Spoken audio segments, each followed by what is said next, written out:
السلام علیکم ورحمۃ اللہ وبرکاتہ۔ ابو حامد رحمۃ اللہ علیہ نے ایک کتاب لکھی ہے، اس کا نام ہے میزان العمل۔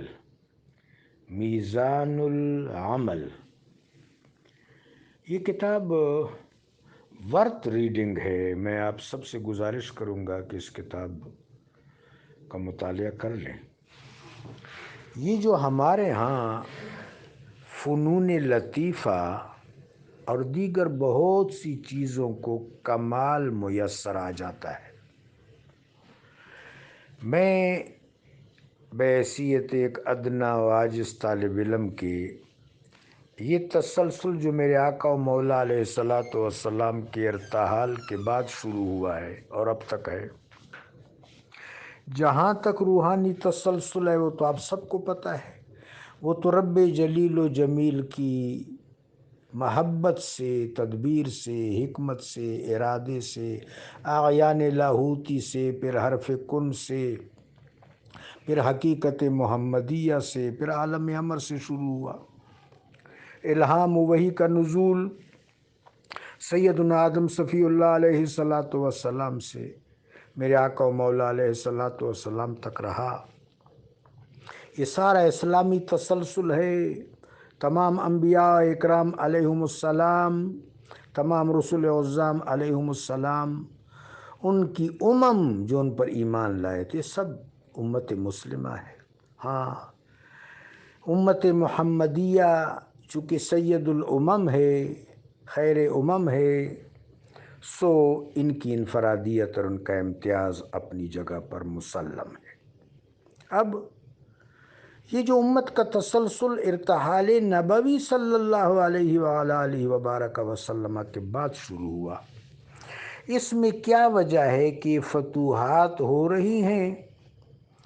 فتوحات ایک حد پر جا کر ختم ہو جاتی ہیں اور پھر مسلم قلمرو مقبوض ہونا شروع ہو جاتا ہے۔ فتوحات کے بجائے مقبوضات کا دروازہ کھل جاتا ہے۔ وہ جو حضرت اقبال نے مشورہ دیا ہے، ہر زمان رکھتا ہے، ہر زمان رکھتے ہیں اپنے عمل کا حساب، ہمیں اپنے عمل کا حساب رکھنا چاہیے، اس پر غور کرنا چاہیے۔ ماضی کو ہم نے لڑنے کے لیے بنا دیا ہے۔ ماضی میں ہمارے بزرگوں کے درمیان جو مشاجرات پیش آئے ہیں، ہم ماضی کو حال میں ہر وقت زندہ رکھتے ہیں اور لڑتے رہتے ہیں، مناقشہ جاری ہے۔ ماضی مناقشہ کے لیے نہیں ہے، ماضی عبرت آموزی کے لیے ہے، کہ ماضی میں سے اگر کوئی پرائیڈ ہے تو اس کو ریئلائز کیا جائے، اور اگر کہیں سامان عبرت ہے تو سامان عبرت کو انگیز کر کے اس طرح کے حالات سے اجتناب کیا جائے۔ بس ماضی کی سٹڈی کا استدراک یہی ہے۔ تو اب ایسا کیوں ہوا کہ فتوحات کا دروازہ مقفل ہو گیا اور مقبوضات کا باب کھل گیا؟ اس کی وجہ یہ ہے کہ کہیں پر تو کوئی فالٹ رونما ہوا، کہیں پر تو ایسا ہوا کہ اللہ تبارک و تعالی جل شانہ کی نصرت شامل حال نہ رہی۔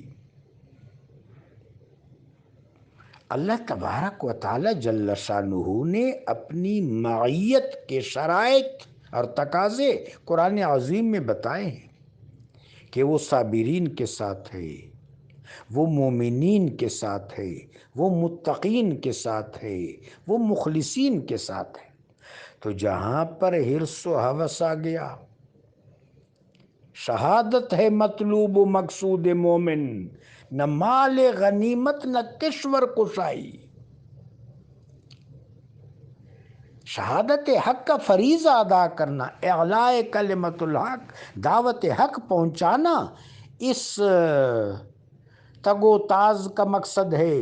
اب ان تگ و تاز میں جہاں پر بھی حرص و ہوس آ گیا، شہوات آ گئیں، مال آ گیا، مال کی ہوس آ گئی، تو پھر رب جلیل کی نصرت شامل حال نہ رہی، لہذا بساط لپٹ گئی۔ تو فتوحات اس لیے ختم ہو گئیں کہ حرص و ہوس کا غلبہ ہو گیا. جب تک اخلاص تھا، جب تک شہادت حق کا جذبہ کار فرماتا، فتوحات ہوتی رہیں. اس طرح آپ فنون لطیفہ کی طرف آ جائیں.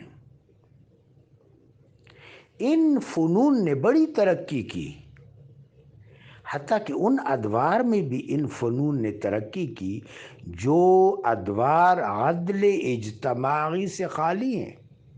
کبھی بھی ہم کھلے دل کے ساتھ بنو امیہ اور بنو عباس کا ذکر نہیں کر سکتے.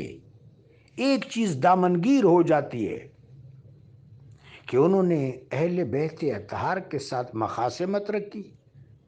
یہ نکتہ دل کے اندر تیر بن کر ترازو ہو جاتا ہے کہ جن ہستیوں سے مودت کا حکم ہے، جن ہستیوں کے ولا میں رہنے کا حکم ہے، ان سے مخاصمت رکھی گئی.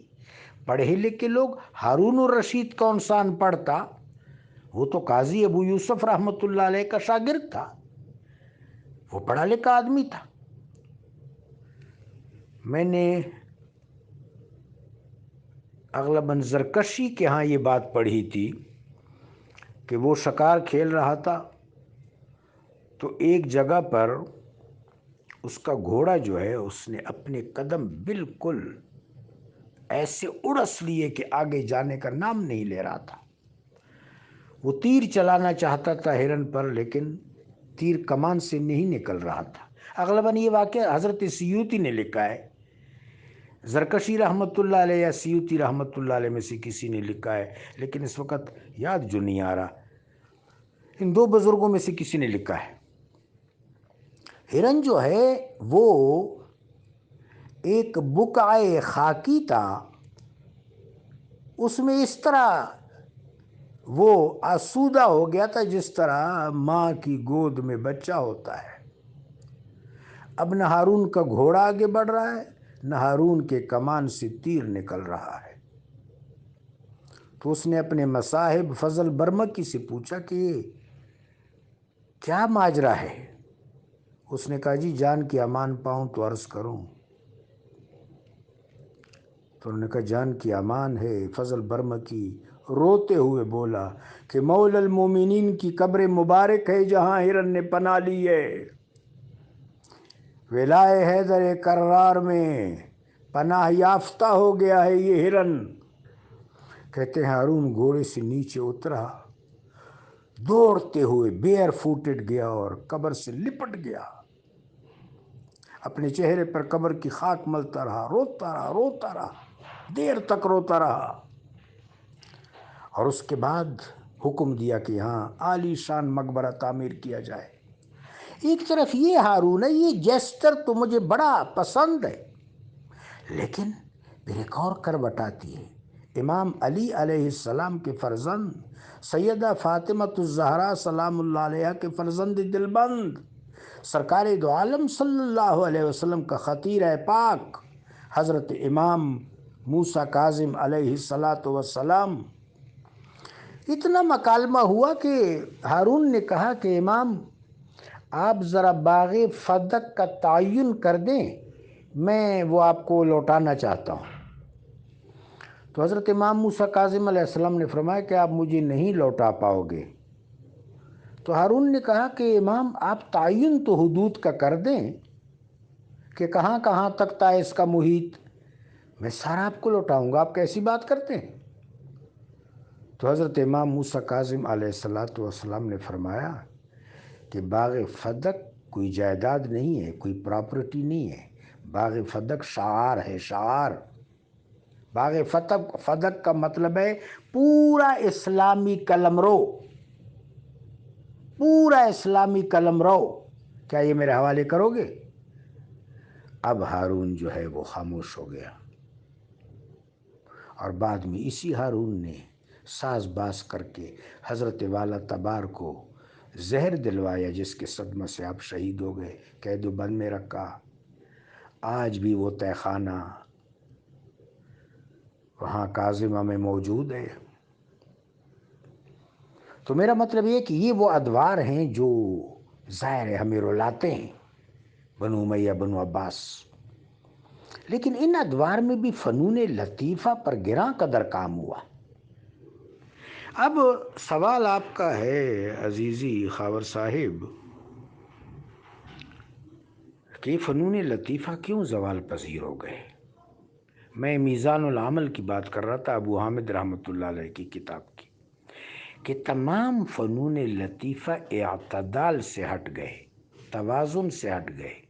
موسیقی اس لیے ہے کہ یا تو بالیدہ اشعار کے ذریعے، فطرتی اشعار کے ذریعے، نوامی سے فطرت پر مبنی اشعار کے ذریعے طبائع میں تراوت پیدا ہو، تاکہ طبائع حسن تراوت سے استفادہ کر کے حسن عمل کے لیے آمادہ ہو جائیں۔ یہ اس فن کا مطلب ایک لحاظ سے۔ دوسرا، اشعار اگر روحانی و سرمدی ہوں تو فرار اللہ، توجہ اللہ، رغبت اللہ، وجد میں ذوق اور شوق نصیب ہو، جس طرح صوفیاء اکرام کے یہاں مروج ہے۔ اب موسیقی اس اعتدال و توازن سے ہٹ گئی، اس میں لچر پن آ گیا، اس میں تشبیب آ گیا، اس میں تحریص آ گئی، اس میں طرح طرح کی بے ادبیاں اور ناروائیاں آ گئی۔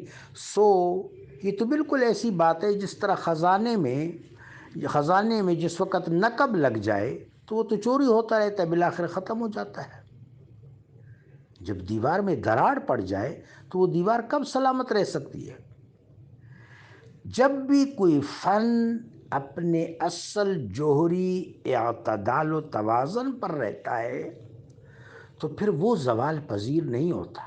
لہٰذا اہتمام اس بات کا کرنا ہے کہ ان تمام فنون لطیفہ کا احیاء کر کے، ان کو برپا کر کے، ان کو اپنے اصل منہج و مدار میں رکھنا ہے، اعتدال و توازن سے شاد کام رکھنا ہے، پھر زوال پذیر نہیں ہوں گے۔ جزاکم اللہ۔